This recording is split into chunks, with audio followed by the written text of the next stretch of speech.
आज हम पढ़ेंगे एक्सरसाइज 13.2 प्रायिकता, जिसमें हम पढ़ने वाले हैं प्रायिकता का गुणन नियम। इससे पहले हमने पढ़ा है 13.1 की एक्सरसाइज में सहप्रतिबंध प्रायिकता।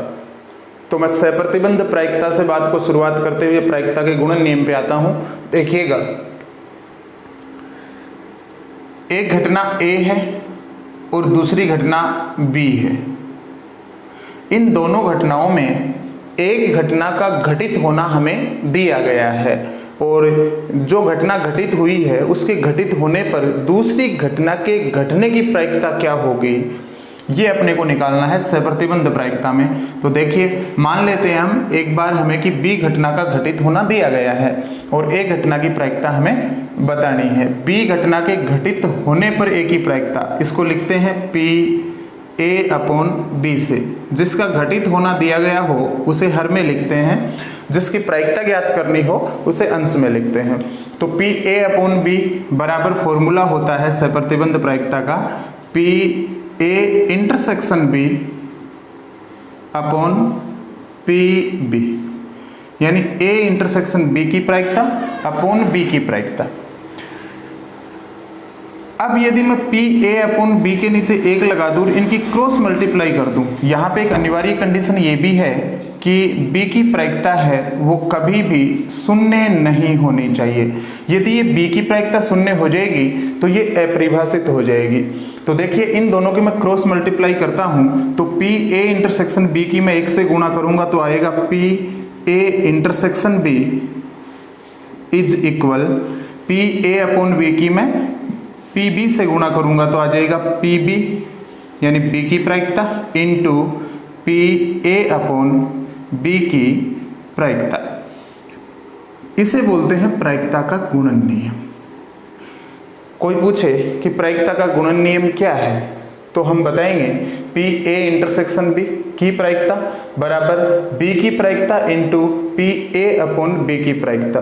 यदि हमें A का घटित होना दिया गया है और B की प्रायिकता निकालनी है, तब हम सहप्रतिबंध प्रायिकता का फॉर्मूला लिखते हैं, वो होता है PB/A is equal PA/B upon A की प्रायिकता। यहाँ A की प्रायिकता कभी भी शून्य नहीं होगी। देखिए, यहाँ B का घटित होना दिया गया है, A की प्रायिकता ज्ञात की है। यहाँ पे A का घटित होना दिया, यहाँ हमें घटना A का घटित होना दिया गया है, B की प्रायिकता अपने से पूछी गई है, तब हम इस फॉर्मूले से निकाले। यदि यहाँ से मैं प्रायिकता का गुणन नियम निकालना चाहूँ तो इसके नीचे 1 लगाऊंगा और क्रॉस मल्टीप्लाई करूंगा तो ये तो वापिस आएगा PA/B इज इक्वल, अब आ जाएगा PA इंटू PB/A। देखिएगा, ये भी प्रायिकता का गुणन नियम है, ये दोनों गुणन नियम ही हैं। बस ध्यान ये रखना है कि किस घटना के घटित होने की जानकारी अपने पास में है, जिसमें एक घटना पहले घट चुकी होगी, दूसरी बाद में घटित होगी।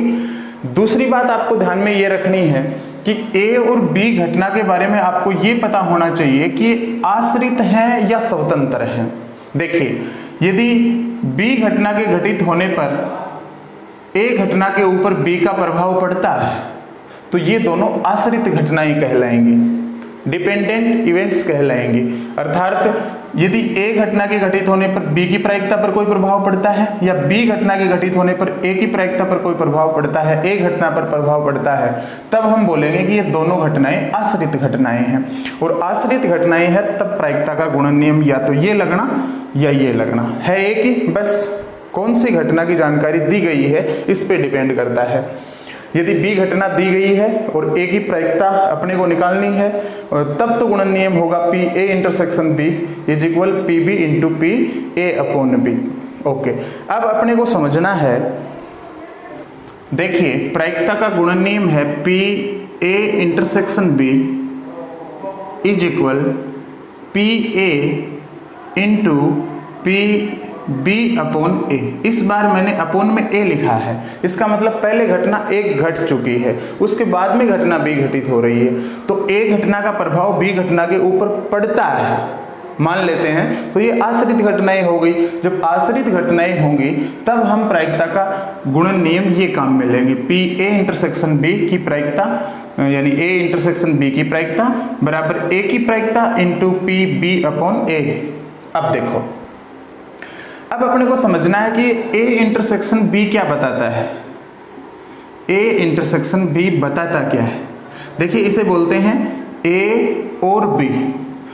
ए और बी इंटरसेक्शन का मतलब ए और बी या फिर ए तथा भी बोल सकते हैं, जो कि दोनों घटनाओं के एक साथ घटित होने को दर्शाता है। दोनों घटनाओं के एक साथ घटित होने को दर्शाता है। एग्जाम में क्वेश्चन ऐसे भी आ सकता है कि ए और बी के घटित होने की प्रायिकता निकालो।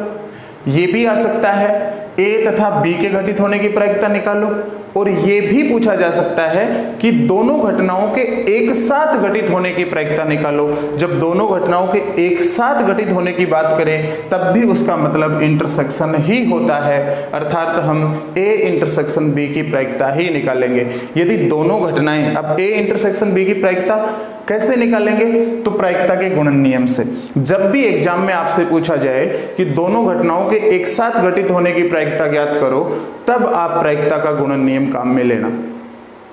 प्रायिकता का गुणन नियम क्या काम में आता है? दो घटनाओं के एक साथ घटित होने की प्रायिकता निकालने के काम आता है। तो देखिएगा, ए इंटरसेक्शन बी की प्रायिकता आप निकालेंगे, इसका मतलब है ए और बी के एक साथ घटित होने की प्रायिकता आप निकाल रहे हैं, जो कि आप प्रायिकता के गुणन नियम से निकालेंगे। अब एक बात और करते हैं, मान लो ये दोनों घटनाएं आश्रित नहीं है, स्वतंत्र है। स्वतंत्र घटनाएं कब होती? जब ए और बी घटना दोनों एक दूसरे के ऊपर निर्भर ही नहीं करती हैं। ए पहले घटी है और बी बाद में घटी है। यदि ए घटना का प्रभाव बी घटना के ऊपर नहीं पड़ता है, या बी घटना पहले घटी है, ए घटना बाद में घटी है, तो बी घटना का प्रभाव ए के ऊपर नहीं पड़ता है। दैट मीन्स ये दोनों घटनाएं स्वतंत्र घटनाएं हैं। और जब स्वतंत्र घटनाएं हो जाए, किसी दूसरी घटना का पहले वाली घटना पे कोई प्रभाव ही ना पड़े, तो फिर पी ए अपॉन बी और पी बी अपॉन ए लिखना व्यर्थ है, क्योंकि बी घटना जो घटी है पहले, उसका प्रभाव ए के ऊपर पड़ ही नहीं रहा है। तो फिर इसे पी ए अपॉन बी ना लिख करके इसे डायरेक्ट पी ए ही लिख दिया जाए। और पी बी अपॉन ए में ए की घटना जो घटी है, ए घटना के घटित होने का प्रभाव बी के ऊपर पड़ ही नहीं रहा है, स्वतंत्र हैं, तो फिर पी बी अपॉन ए लिखने का कोई मतलब नहीं है, इसे आप पी बी लिख सकते हैं। तो देखिएगा, इसी प्रायिकता के गुणन नियम में पी ए इंटरसेक्शन बी बराबर P A into P B upon A लिखा हुआ है। यदि ये स्वतंत्र हुई ए और बी, तो फिर पी बी अपॉन ए का कोई मतलब नहीं है, इसे डायरेक्ट आप पी बी लिख सकते हैं। तो पी ए इंटरसेक्शन बी बराबर हो जाएगा P A into P B. लेकिन कब? याद रखना, घटनाएं स्वतंत्र हो तब की बात है। जब घटनाएं आश्रित हो तब तो प्रायिकता का गुणन नियम ये लगेगा, ये भी प्रायिकता का गुणन नियम है, लेकिन ये स्वतंत्र घटनाओं के लिए है। घटनाएं यदि स्वतंत्र हो ना, तब ये काम में लेंगे। अपोन में लिखने का तब कोई मैटर नहीं है, अर्थात अपोन में लिखना व्यर्थ सी बात हो जाएगी।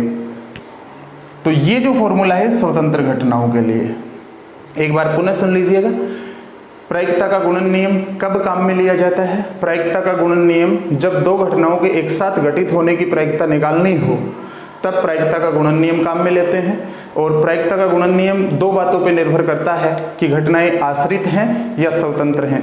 अगर घटनाएं आश्रित हैं तब तो ये लगेगा पी ए इंटरसेक्शन बी बराबर P A into P B upon A वाला, या फिर पी ए इंटरसेक्शन बी बराबर P B into P A upon B वाला।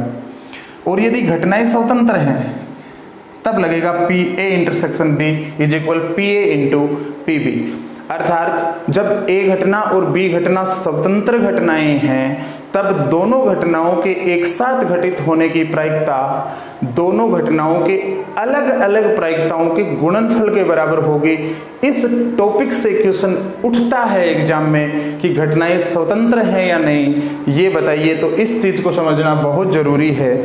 मान लो आपसे बोला गया कि एक घटना ए है, दूसरी घटना बी है, और ये दोनों घटनाएं स्वतंत्र हैं, ऐसा आपको बता दिया गया है।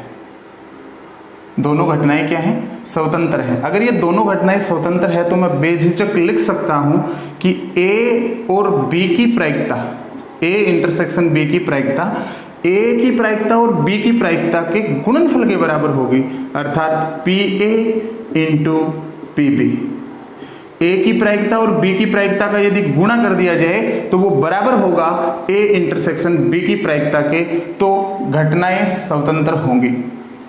अगर घटनाएं स्वतंत्र है तो ऐसा होगा, ऐसा है तो घटनाएं स्वतंत्र होगी। दोनों में से क्वेश्चन पूछा जा सकता है कि ए और बी स्वतंत्र है तो क्या होगा, ए और बी स्वतंत्र है तो ऐसा होगा, और यदि पी ए इंटरसेक्शन बी बराबर P A into P B बता दिया कि ऐसा है तो क्या होगा, तो हम बोलेंगे ए और बी स्वतंत्र घटनाएं होंगी। चलिए अब क्वेश्चन पे चलते हैं। एक्सरसाइज 13.2 का पहला क्वेश्चन दिया है, यदि पी ए बराबर 3/5 हो, अगले ने बोला है ए की प्रायिकता है ना वो 3/5 है, 3/5 है, ओके। बी की प्रायिकता 1/5 है, बी की प्रायिकता 1/5 दी है, ओके। फिर बोला है ए तथा बी स्वतंत्र घटनाएं हैं। सुनिएगा, क्वेश्चन में उसने हिंट दे दिया है कि ए और बी स्वतंत्र हैं।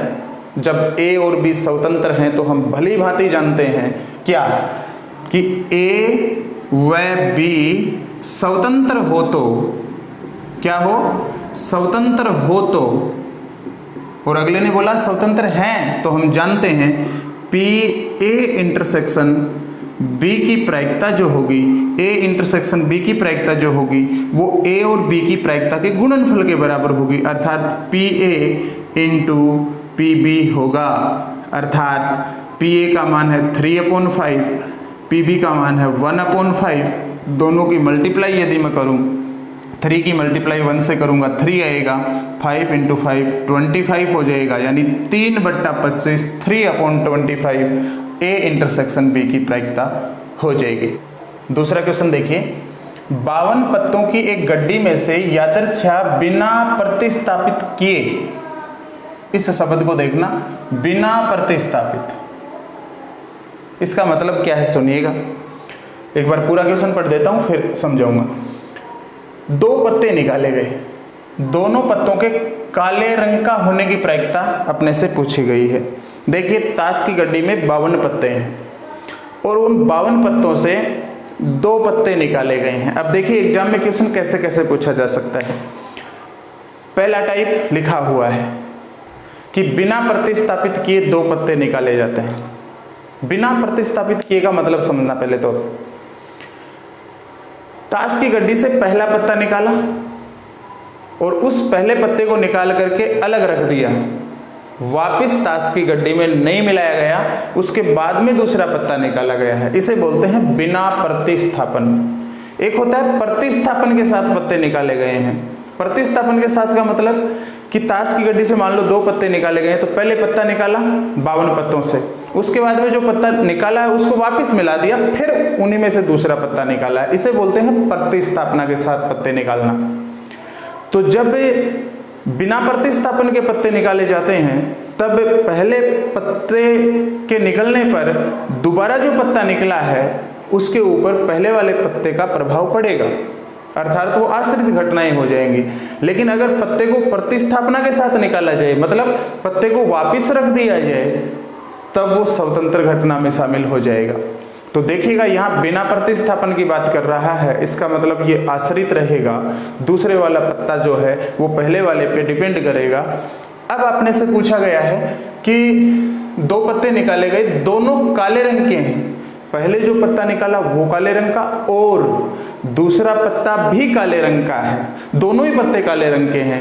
मैंने आपको बोला था कि क्वेश्चन पूछेगा तो या तो ये पूछेगा ए और बी के घटित होने की प्रायिकता बताओ, ए तथा बी के घटित होने की प्रायिकता बताओ, या फिर आपसे पूछेगा दोनों घटनाओं के एक साथ घटित होने की प्रायिकता बताओ। यहाँ पे बोल रहा है कि दोनों पत्ते ही काले हैं, इसकी प्रायिकता बताओ। तो देखिएगा ताश की गड्डी में कुल पत्ते तो कितने हैं, ताश की गड्डी में कुल पत्ते हैं 52, कुल पत्ते 52। काले रंग के कितने हैं, तो काले रंग के 52 पत्तों में होते हैं 26 पत्ते, काले रंग के पत्ते, काले रंग के पत्ते हैं 26। अब सुनिएगा, ताश की गड्डी से मतलब 52 पत्ते हैं जिनमें 26 काले रंग के पड़े हैं, उनमें से मैं एक पत्ता निकालता हूं और वो काले रंग का निकला है, इसकी प्रायिकता बताओ। प्रथम काले रंग का पत्ता, इसकी प्रायिकता बतानी है अपने। तो देखो 52 पत्तों में से पत्ता निकल रहा है, एक पत्ता निकला है जो काले रंग का है, इसका मतलब वो 26 में से निकल के आया है। तो अनुकूल परिणाम तो हो जाएंगे 26 और कुल परिणाम है 52, अर्थात 26/52 बोले तो 1/2। प्रथम काले रंग का पत्ता निकलने की प्रायिकता होगी 1/2। अब देखो दूसरा पत्ता है, वो भी काले रंग का निकला है, तो दूसरा काले रंग का पत्ता निकलने की प्रायिकता क्या होगी। अब सुनिएगा, ताश की गड्डी में पत्ते कितने हैं टोटल 52, उनमें से एक पत्ता निकल गया, कितने बचे 51, और काले रंग के कितने बचे, काले रंग के 25 ही बचे, क्योंकि एक पत्ता जो निकल गया उसे बाहर रख दिया है, बिना प्रतिस्थापन की बात हो रही है क्वेश्चन में। तो अब जो काले रंग का पत्ता निकला है वो 25 में से निकला है, 25, और टोटल कितने हैं, टोटल है 51, ये कैंसिल हो नहीं रहे। तो दूसरा काले रंग का पत्ता निकलने की प्रायिकता हो गई 25/51। अब अपने से पूछा है कि पहला पत्ता भी काले रंग का, दूसरा पत्ता भी काले रंग का, दोनों पत्ते काले रंग के हैं, दोनों पत्ते काले रंग के होने की प्रायिकता बराबर हो जाएगा इन दोनों प्रायिकताओं का गुणनफल, अर्थात 1/2 इंटू 25/51। 25 के 1 से गुणा करेंगे 25 आ जाएगा, 51 का डबल करेंगे 102 हो जाएगा, तो प्रायिकता आ जाएगी 25/102। हो सकता है आपकी ये बात समझ में नहीं आई हो।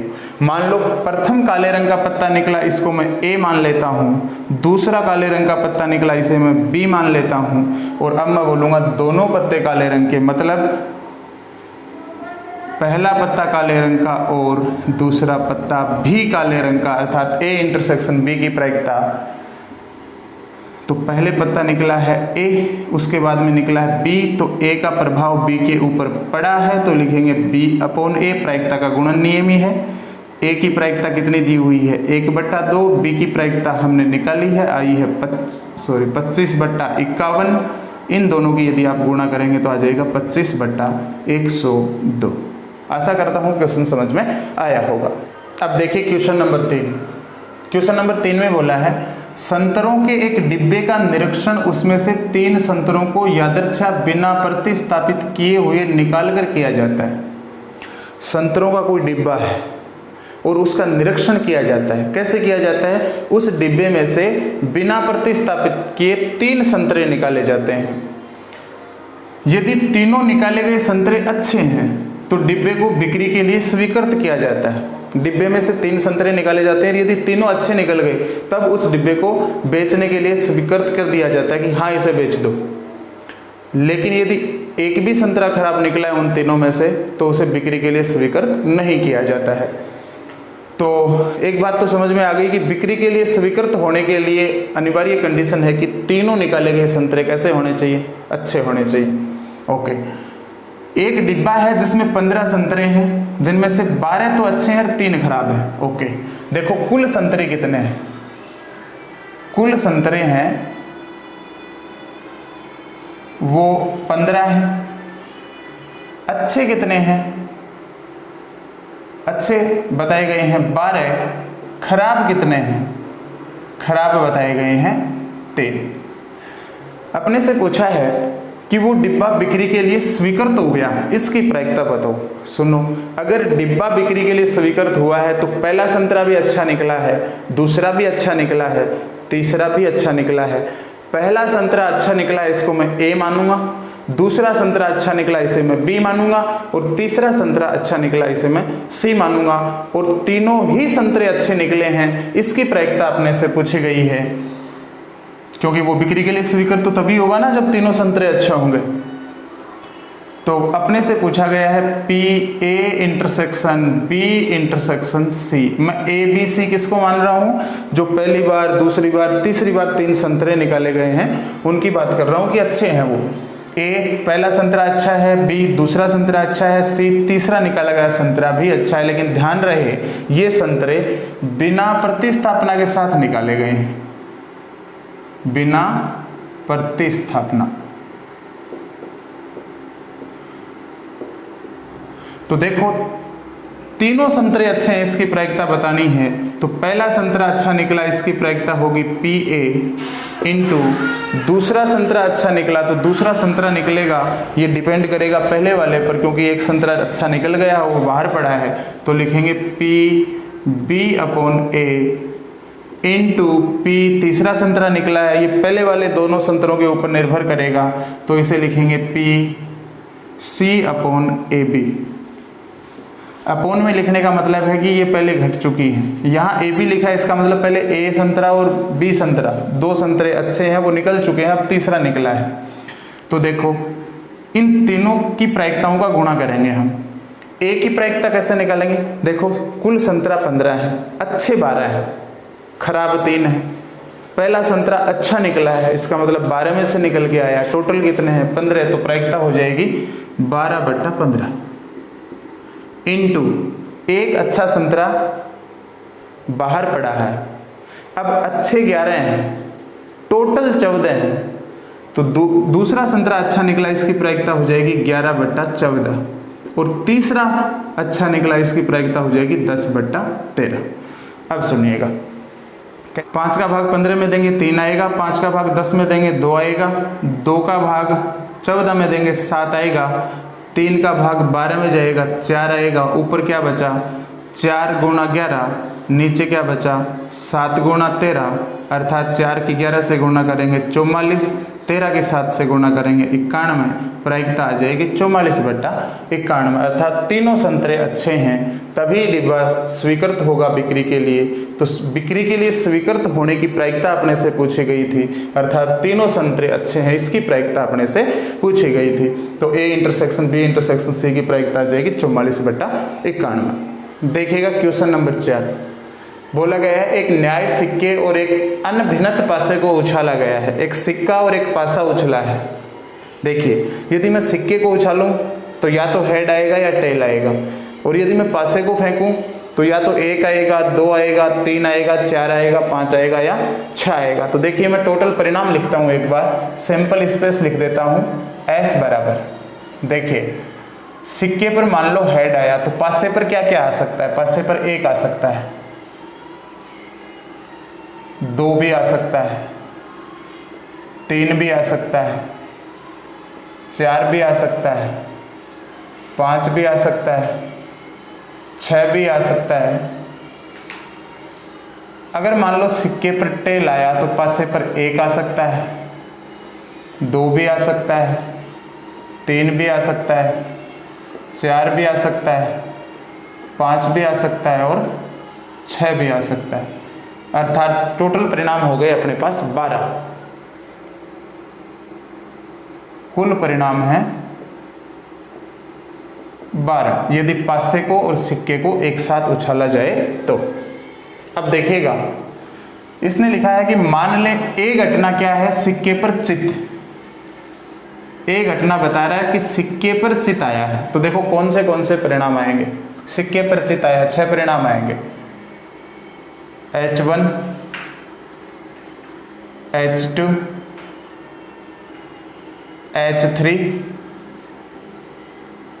H4, H5, H6, क्योंकि उसने बोला है कि सिक्के पर चित आया है, तो ये 6 परिणाम है जिनमें सिक्के पर चित आया, बाकी में तो टेल है। ओके। बी घटना बोल रहा है पासे पर संख्या 3 प्रकट होती है। पासे पर 3 आया है तो पासे पर 3 देखिए कहाँ है? ये रहा, एक तो ये रहा और एक ये रहा। बी घटना है पासे पर 3 आया, तो देखो H3 और T3, इसमें 2 परिणाम है। आगे क्या बोला गया है? आगे बोला गया निरीक्षण कीजिए कि ए और बी स्वतंत्र हैं या नहीं। सुनो, ए और बी स्वतंत्र कब होंगी? ए और बी स्वतंत्र होंगी यदि इन दोनों घटनाओं के एक साथ घटित होने की प्रायिकता ए की प्रायिकता इंटू बी की प्रायिकता के गुणा के बराबर हो जाए। अर्थात ये कंडीशन यदि सत्य हो जाए कि इसकी प्रायिकता और इसकी प्रायिकता बराबर हो जाए, तब तो ये स्वतंत्र घटनाएं हैं। तो देखिए, सबसे पहले मुझे ए इंटरसेक्शन बी निकालना पड़ेगा, तो मैं ए इंटरसेक्शन बी निकालता हूँ। तो देखिए, ए इंटरसेक्शन बी में कितने परिणाम आएंगे? ए इंटरसेक्शन बी में देखो H3 इसमें है, H3, T3 इसमें नहीं है, तो ए और बी में कॉमन आ रहा है सिर्फ H3, यानी एक ही परिणाम कॉमन आ रहा है। अब मैं तीनों की प्रायिकता निकाल लेता हूं। ए की प्रायिकता क्या हो जाएगी? ए में टोटल परिणाम कितने? ए में टोटल परिणाम है 6 और वैसे कुल परिणाम कितने हैं? वैसे हैं 12, तो प्रायिकता आ जाएगी 1/2। ओके। बी की प्रायिकता क्या होगी? तो बी में कुल परिणाम है 2, टोटल कितने हैं? 12, तो प्रायिकता आ जाएगी 1/6। इनको कैंसिल करेंगे तो फिर हम निकालते हैं ए इंटरसेक्शन बी की प्रायिकता। तो ए इंटरसेक्शन बी में परिणाम कितने हैं? ए इंटरसेक्शन बी में परिणाम है 1, टोटल परिणाम है 12, तो प्रायिकता 1/12। देखिए, मान रखता हूं ए इंटरसेक्शन बी की प्रायिकता 1/12 बराबर ए की प्रायिकता है 1/2 इंटू बी की प्रायिकता कितनी है? 1/6। यदि मैं 1/2 की 1/6 से गुणा करूंगा तो 1/12 ही आएगा, अर्थात 1/12 दोनों की प्रायिकता बराबर आई। लेफ्ट हैंड साइड की प्रायिकता और राइट हैंड साइड की प्रायिकता बराबर आई है। इसका मतलब ये हुआ कि ये ए और बी स्वतंत्र हैं। देखिएगा क्वेश्चन नंबर 5। एक पासे पर 1, 2, 3 लाल रंग से, 4, 5, 6 हरे रंग से लिखे गए हैं। एक पासे के ऊपर 6 तक अंक लिखे गए हैं। 1, 2, 3 लाल रंग से लिखे हैं, 4, 5, 6 हरे रंग से लिखे हैं। इस पासे को उछाला गया। जब पासे को उछालेंगे तो क्या क्या आ सकता है? देखिए, कुल परिणाम लिख देता हूँ। या तो 1 आएगा, या 2 आएगा, या 3 आएगा, या 4, 5, 6 में कोई भी अंक आ सकता है। इसने बोला है मान ले ए घटना संख्या सम है। ए घटना है वो संख्या सम है, मतलब कौन कौन सा आएगा? 2 आएगा, 4 आएगा, 6 आएगा। 2, 4, 6।